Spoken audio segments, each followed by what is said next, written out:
everyone, welcome to my booktube channel. I'm C1 and I love to read.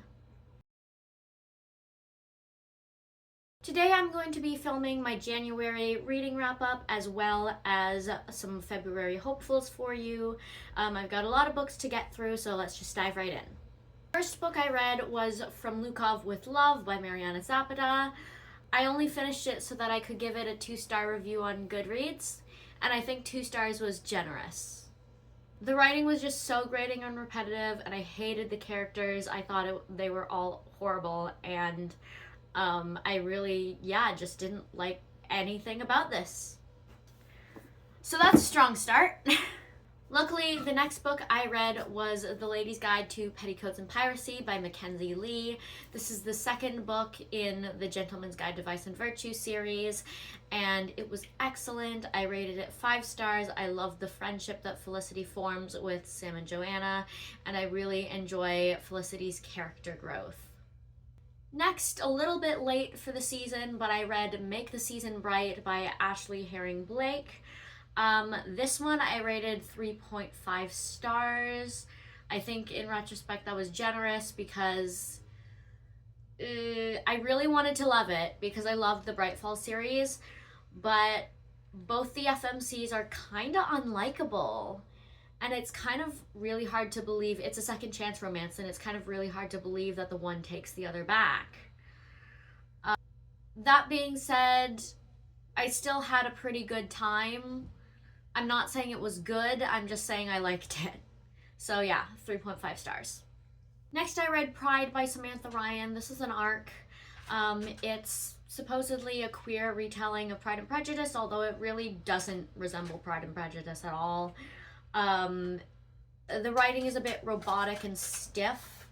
It just sounds a little bit like the way that you would imagine someone speaking who is reading something out off a script and they're slightly uncomfortable. It's a little stilted.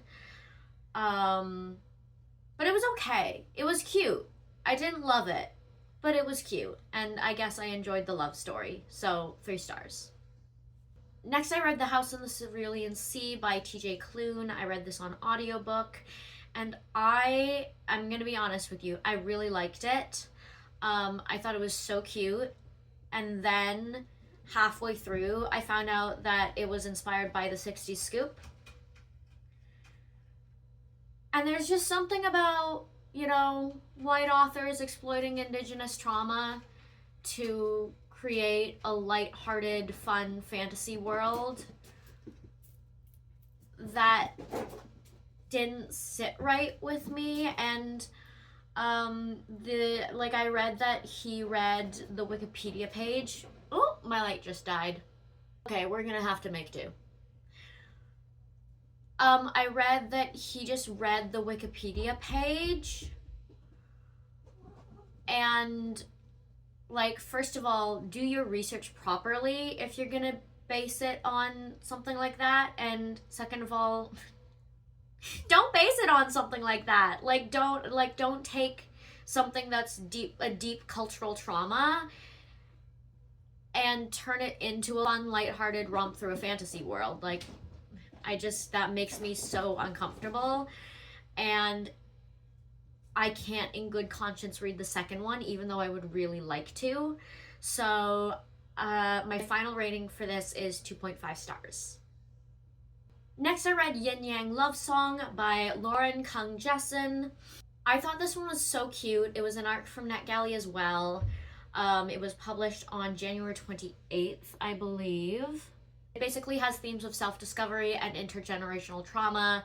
The FMC is part of this family who believes that there's a curse on all the women to never find lasting love. I love the way that love is portrayed as this precious thing that can exist in the moment and be very valuable for what it is, and it doesn't have to last forever. And that's very much the view of love that I ascribe to. So I found that really resonated with me. So I rated this 4 stars. Next I read The Page Turner by Viola Shipman. This is being published April 8th. I read it as a NetGalley ARC as well. This was pretty disappointing. It was just very pretentious. There's like a deep philosophical life lesson on every other page. It gets really old really quickly. And the protagonist is pretty much just like a typical strong female protagonist trademark. It felt very stereotypical. I wouldn't recommend it. 2 stars. Okay, next I read The Forest Grimm by Catherine Purdy. This was published, I believe, last year, but I got my copy from NetGalley. So thanks, NetGalley, for providing quite a lot of my reading this month. This book had me hooked from the very beginning. It's basically a mishmash of fairy tales. It's about these people who go into the forest, which is like cursed or whatever, and when they get lost, they end up becoming these fairy tale figures. So I really, really enjoyed this one. I read it in, again, pretty much like a day or two. The one thing is it sets it up for a sequel. I'm not sure I'm invested enough to read the sequel, but I did really like this one. 4 stars. Next, I read For Whom the Bell Tolls by J.C. Lynn. This, again, just didn't hit. I've got a full review coming, but I really thought that it was too long and the characters were annoying and the romance was shallow. So 2 stars. Next, I read another arc called City of Smoke and Sea by Malia Marquez. This is coming out on March 18th. Thanks, NetGalley again. And this one was okay. The tension was not particularly high for being a murder mystery, but I liked the cast of characters quite a lot, and I enjoyed watching the story unfold. So, 3 stars. Okay, I read two more physical books. The first was Meet Me at the Lake by Carly Fortune. I don't usually like books with dual timelines, but I really loved this one. I thought it was really well done, and I love the way that they get together. Like most romances, it does have a third act breakup, so if you absolutely can't stand the third act breakup, this isn't the one for you. But I didn't mind it so much in this one. I didn't find it as trivial and annoying as it can be. So yes, I quite enjoyed this one and I rated it 4 stars. Lastly, I read Belladonna by Adeline Grace. Now this was on my January TBR, and I'm so glad I read it because it was so good. I did purchase the next one and I'm planning to read it. I couldn't put this one down. It was just magical and intriguing. I loved the romantic subplot. Moving on to books that I hope to read in February.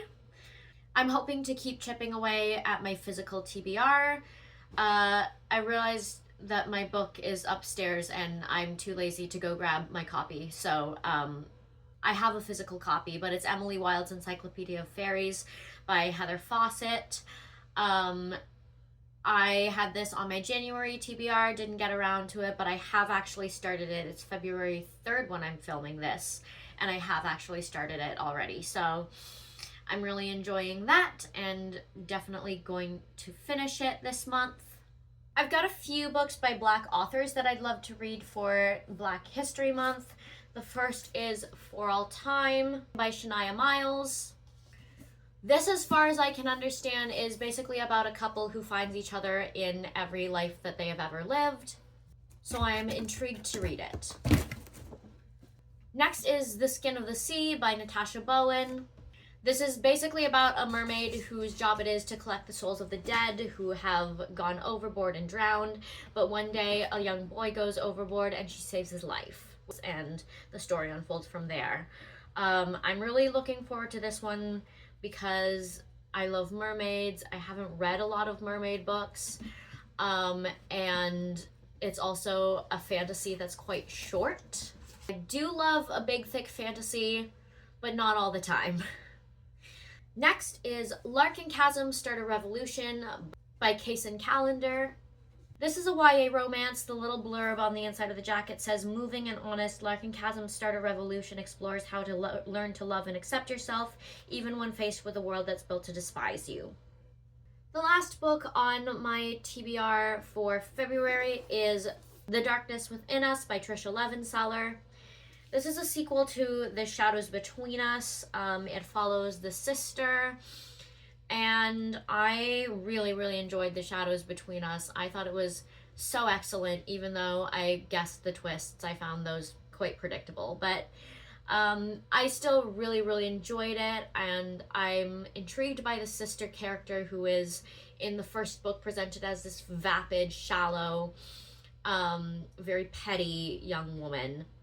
This book is meant to prove that that's not the case. Also, this edition is gorgeous. Look at those sprayed edges, and it has the little bookmark. Yeah, so yeah, this is the last book that I'm hoping to read in February, and I'm hoping that it lives up to my expectations. I know sequels are sometimes not as good as the first book, so we'll cross our fingers and see. That is it for this video. I hope you enjoyed my brief and terrible reviews of books I read in January and my February hopefuls. If you're new here, like and subscribe. If you're returning, thanks for sticking with me, and I will see you in the next one. Bye!